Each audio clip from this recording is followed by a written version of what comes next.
मैं भारत को भारतीयता की मान्यता के आधार पर फिर से खड़ा करना चाहता हूं, उस काम में लगा हूं। मैं आपको एक बात ऐसी कहता हूं जो थोड़ी सी हटकर है लेकिन आपको समझाने में मदद करे। भारत में हजारों साल की जो सभ्यता है, गिलास नहीं है। ये गिलास जो है ना विदेशी है, गिलास भारत का नहीं है। ये गिलास जो है ना यूरोप से आया, और यूरोप में पुर्तगाल से आया। ये पुर्तगाली जब हमारे देश में घुस गए तब से गिलास में हम फंस गए। गिलास अपना नहीं है, लोटा है। लोटा लोटा और गिलास का अंतर आप, लोटा है और लोटा कभी भी एक रेखीय नहीं होता, वो ऐसे ऐसे ऐसे ऐसे होता है। तो भागवती जी कहते हैं कि जो बर्तन एक रेखीय हैं उनका त्याज्य करें, वो है नहीं अच्छे काम के नहीं है। तो गिलास का पानी पीना अच्छा नहीं माना जाता, तो लोटे का पानी पीना अच्छा माना जाता है। अब आप बोलेंगे जी क्या फर्क है? फर्क सीधा सा है, पानी के बारे में मैं बता चुका हूं। पानी को जहां धारण किया जाए वैसे गुण उसमें आते हैं। पानी अपने गुण कुछ नहीं है, जहां दे दो वही गुण हो जाते हैं। दही में मिला दो तो छाछ में बन गया, वो दही का गुण ले लेगा, पानी खत्म हो गया। दूध में मिलाया तो दूध का गुण। तो लोटे में पानी जो रखा तो पात्र का गुण आएगा, लोटे का। अब लोटे का गुण क्या? लोटा गोल है ना,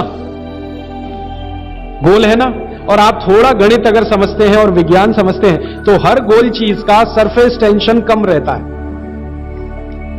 हर गोल चीज का सरफेस टेंशन कम रहता है क्योंकि सरफेस एरिया कम होता है। हर गोल चीज का क्योंकि सरफेस एरिया कम है इसलिए सरफेस टेंशन कम है। इसको हिंदी में पृष्ठ तनाव कहते हैं। हर गोल चीज का सरफेस एरिया कम है तो सरफेस टेंशन कम है, और सरफेस टेंशन कम है तो जो पानी उसमें है उसका भी सरफेस टेंशन कम है। तो कम सरफेस टेंशन का पानी ही आपके लिए सबसे ज्यादा उपयोगी है। अगर सरफेस टेंशन बढ़ा हुआ पानी आप पिएंगे तो बहुत तकलीफ करने वाला है। सरफेस टेंशन बढ़ी हुई कोई भी चीज आप खाएंगे तो तकलीफ करने वाली है, क्योंकि उसमें शरीर को तकलीफ देने वाला एक्स्ट्रा प्रेशर आता है। तो गिलास का पानी और लोटे के पानी में जमीन आसमान का अंतर है। इसी तरह से कुएं का पानी, कुआं गोल है ना, सबसे अच्छा। ये सारे साधु संत कुएं का ही पानी पीते हैं, आप जानते हैं। ना मिले तो विहार कर जाते हैं, जहां कुआं मिलेगा वहां पिएंगे। देखा ना आपने साधु संत, वो कुएं का पानी उनके लिए सर्वश्रेष्ठ है क्योंकि कुआं गोल है, कुएं की सरकमफरेंस कम है और सरफेस एरिया कम है, इसलिए सरफेस टेंशन कम है। और सरफेस टेंशन कम होने से क्या होता है? पानी का एक गुण बहुत लंबे समय तक जीवित रहे। पानी का सबसे बड़ा गुण है सफाई करना। अब आपके लिए वो गुण कैसे काम में आ रहा है वो जरा देखिए। आपकी बड़ी आंत है और छोटी आंत है, आप जानते हैं कि उसमें मेम्ब्रेन है, कचरा उसी में जाके फंसता है, तो इसको निकाल निकाल के बाहर लाना पड़ता है। यह तभी संभव है जब सरफेस टेंशन कम वाला पानी आप पी रहे हैं। तो अगर सरफेस टेंशन बढ़ा हुआ पानी है तो यह कचरा बाहर नहीं निकालेगा। मैं इसको एक दूसरे तरह से समझाता हूं, कॉम्प्लिकेशन है लेकिन सरल समझा रहा हूं। आप एक एक्सपेरिमेंट करिए, आज घर जाइए और दूध लेके चेहरे पे लगाइए थोड़ी देर, और 5 मिनट बाद रुई से पोंछिए तो रुई काली हो गई, है ना? कैसे? अंदर का कचरा और गंदगी बाहर आया। कैसे बाहर आया? वो दूध में बाहर लाया। अब दूध कैसे बाहर लाता है? दूध का सरफेस टेंशन सभी वस्तुओं में सबसे कम है। तो जैसे दूध आपने अप्लाई किया, दूध ने इस त्वचा के सरफेस टेंशन को कम कर दिया, क्योंकि जो वस्तु का जो गुण है दूसरे पर लगाओ तो वैसा ही आएगा। तो यहां दूध ने सरफेस टेंशन कम किया तो त्वचा थोड़ी सी खुल गई, और त्वचा खुली तो अंदर का कचरा बाहर निकल गया। यही क्रिया पानी करता है पेट में। यही सेम, आपने पेट में पानी डाला, बड़ी आंत और छोटी आंत का सरफेस टेंशन इसने कम कर दिया, तो बड़ी आंत और छोटी आंत थोड़ी खुल गई, और खुली तो सारा कचरा उसमें से बाहर आ गया। और हाई सरफेस टेंशन का पानी पिए, ज्यादा सरफेस टेंशन का, तो आंतें सिकुड़ेंगी क्योंकि तनाव बढ़ेगा। तनाव बढ़ते समय चीज सिकुड़ती है, तनाव कम होते समय चीज खुलती है। तनाव बढ़ेगा तो सारा कचरा आंतों में अंदर बंद हो जाएगा। अब यही आपको मूलव्याध, बवासीर, बगंदर सब करेगा। इसलिए सरफेस टेंशन कम वाला ही पानी पीना, लोटे का पानी सबसे अच्छा माना जाता है। गोल कोई भी वस्तु आपके घर में है उसमें रखा हुआ पानी पीना सबसे अच्छा माना जाता है। तो गोल कुएं का पानी है तो बहुत अच्छा है। गोल तालाब का पानी हो, तालाब भी गोल होते हैं ना, तो गोल तालाब का पानी बहुत अच्छा, गोल कुएं का पानी बहुत अच्छा। तालाब से छोटी एक पोखर होती है, पोखर, अगर पोखर गोल है तो उसका पानी बहुत अच्छा। नदी के पानी की तुलना में हमेशा कुएं का पानी अच्छा, क्योंकि नदी में गोल कुछ भी नहीं है, वो लंबी है, तो वहां का पानी हमेशा हाई सरफेस टेंशन वाला है। और नदी से ज्यादा खराब समुद्र का, और सबसे अच्छा पानी लोटे का।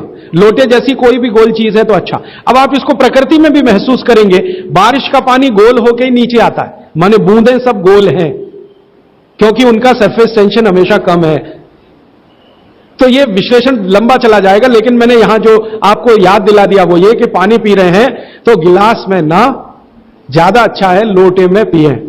तो लोटे वापस लाएं घर में, लोटे ही निकल गए, अब गिलास घुस गए, और लोटे निकले ना तो लाखों कारीगरों की जिंदगी खत्म हो गई जो लोटे बनाते थे। खत्म हो गए कि नहीं? कसेरे खत्म हो गए। गांव गांव में कसेरा शब्द समझते हैं? वो ठोक पीट के लोटा बनाने वाले आदमी को कसेरा कहते हैं। वो पीतल के लोटे बनाते थे, कांसे के लोटे बनाते थे, सब मर गए बेचारे हमारे गिलास के चक्कर में। तो भागवत जी को अगर मानना है तो लोटा लाए, गिलास थोड़े कम करें, पानी लोटे का बहुत अच्छा। आगे बढ़े, पानी कभी भी खड़े होकर ना पिए, ये मैंने पहले बता दिया है, फिर रिपीट कर रहा हूं, हमेशा बैठ के पिए। फिर उसके आगे का एक सूत्र है कि ठंडा पानी कभी ना पिए। और इस ठंडे पानी का ये यहां पर भी एक विश्लेषण में नया दे दूं आपको कि हर ठंडे पानी का सरफेस टेंशन बढ़ा हुआ होता है। हर ठंडे पानी का सरफेस टेंशन बढ़ा हुआ होता है, और हर गुनगुने पानी का सरफेस टेंशन कम होता है, और कम सरफेस टेंशन का ही पानी आपको पीना है, इसलिए ठंडा पानी ना पिए। एक विश्लेषण में पहले दे चुका हूं कि पानी जैसे ही आप ठंडा पिएंगे, उसका गुण है कि वो हर चीज को ठंडा करे। तो पेट को ठंडा करने की वो कोशिश करेगा।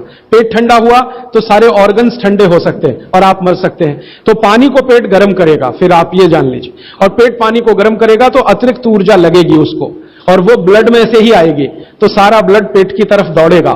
और बार बार आप ठंडा पानी पी रहे हैं दिन में 8-10 बार, तो हर बार ब्लड को पेट में भागना ही पड़ेगा। तो ब्रेन को ब्लड कम होगा, हार्ट को ब्लड कम होगा, ऑर्गन्स को ब्लड कम होगा, तो वो कमजोरी आने ही वाली है, और हार्ट अटैक आ सकता है, ब्रेन हेमरेज हो सकता है, क्योंकि कोई भी ऑर्गन को ब्लड कभी भी कम नहीं पड़ना चाहिए, तभी आप दुरुस्त रहने वाले। इसलिए ठंडा पानी गलती से भी ना पिए। तो हमेशा कैसा पानी पिए? गुनगुना पिए। एक समय के लिए भागवत जी ने कहा है कि जब बहुत तेज गर्मी पड़ती हो, आपके यहां तो पड़ती है, मार्च, अप्रैल, मई, जून, तो वो कहते हैं कि मिट्टी के घड़े का पानी पिए। मिट्टी के घड़े के पानी को गुनगुना करने की जरूरत उतनी नहीं है, क्योंकि मिट्टी से ज्यादा शुद्ध पानी को करने वाली दूसरी कोई वस्तु दुनिया में नहीं। तो ये, अब थोड़ा आगे चलें, वो ये कि खाना जब भी खाएं, आपके लिए नियम है, स्टैंडिंग पोजीशन, माने खड़े होकर कभी ना खाएं, हमेशा बैठ के खाएं। बैठने की स्थिति ये सबसे अच्छी है। कुर्सी पे भी अगर मजबूरी में बैठ रहे हैं तो इसी स्थिति में बैठ के खाना खाएं, नहीं तो जमीन पे तो बहुत ही अच्छा है। फिर उसके बाद एक नियम जो आपको जरूर पालन करना चाहिए, बहुत आवश्यक है आपके लिए, कि दो विरोधी वस्तुएं साथ में कभी ना खाएं। आप जैन हैं तो आपको तो सब अच्छे से समझता है, भक्ष और अभक्ष का ज्ञान सभी साधु महाराज देते हैं, साध्वी जी देते हैं।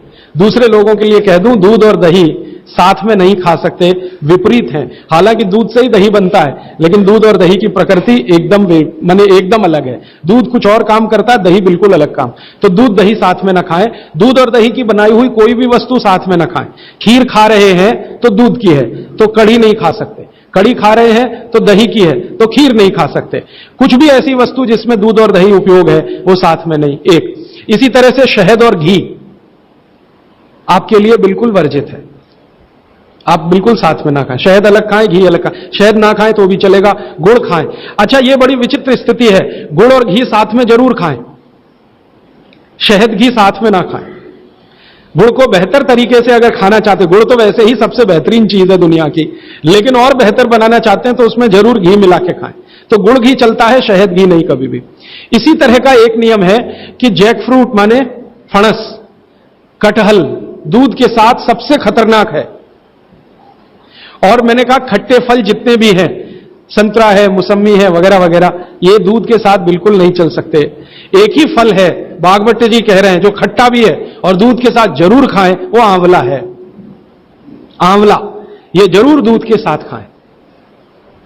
इसके आगे का एक नियम है, वो द्विदल वाला एक नियम तो बता ही दिया, द्विदल और दही ना खाएं। और मजबूरी है कोई खाने की तो दही को गर्म करें, माने बघारें, तासीर उसकी गर्म करें, फिर आप खाएं, नहीं तो ना ही खाएं तो अच्छा है। द्विदल खा रहे हैं तो 1-1.5 घंटे बाद दही खाएं। छाछ अगर खा रहे हैं द्विदल के साथ तो 1-8 घंटे के बाद पी लें। और अगर पीनी ही है तुरंत, प्यास नहीं रुक रही है, तो छाछ को बघारें, माने उसमें अजवाइन हो, थोड़ा जीरा हो, हींग हो, उसका छोंक लगाएं तो उसकी तासीर बदलती है, तो आप ले सकते हैं। सब सुखी हों, सब निरोगी हों, सर्वे भवन्तु सुखिनः, सर्वे सन्तु निरामया, सर्वे भद्राणि पश्यन्तु मा कश्चित् दुर्भाग्।